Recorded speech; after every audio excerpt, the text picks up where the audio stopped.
Так, хорошо, тогда, значит, вот вы знаете, что вчера была совершена провокация против делегации Чеченской Республики Ичкерия, которая возвращалась с Назрани. Значит, вот я попросил Шамиля Басаева продемонстрировать вам, значит, одно из технических средств, которым было совершено покушение на президента Джохара Дудаева в марте, значит, этого года, но, к счастью, оно не было осуществлено. Так вчера примерно теми же средствами осуществлялось покушение на чеченскую делегацию. Это так называемый пульт дистанционного управления. Значит, и... Вот, можете даже номер записать. Это российское производство пульт дистанционного управления для подрыва минных и разных угасов. Это мы изъяли 5 марта 1996 года. Вместе с ним еще 5 таких штук было. 5 мин МОН-100, 1 мина МОН-90,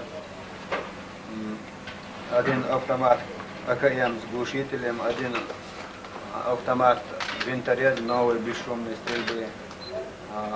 И 400 миллионов рублей был задержан 1 чеченец, который был специально на допрос, он сказал, был нанят именно для покушения на высшее должностное руководство, конкретно на Дудаева.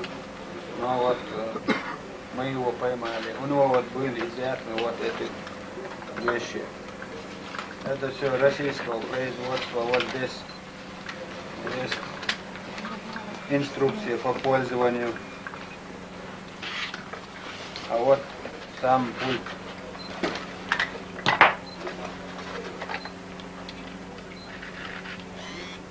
Вот эта антенна. Вот.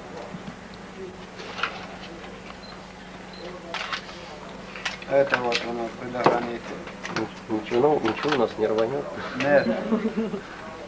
Здесь подсоединяется конкретно к детонатору, а здесь к элементу питания.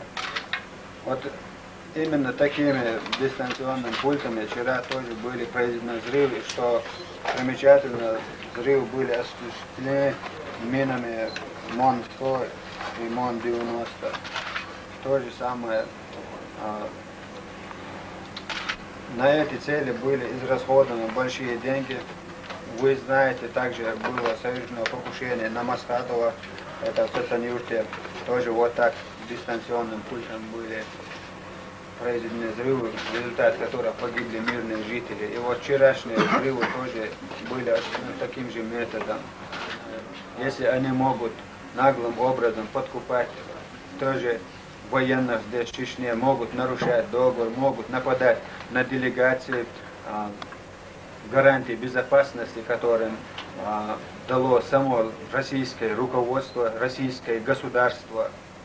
Если они могут наглым образом это попирать, что за государство, я не знаю.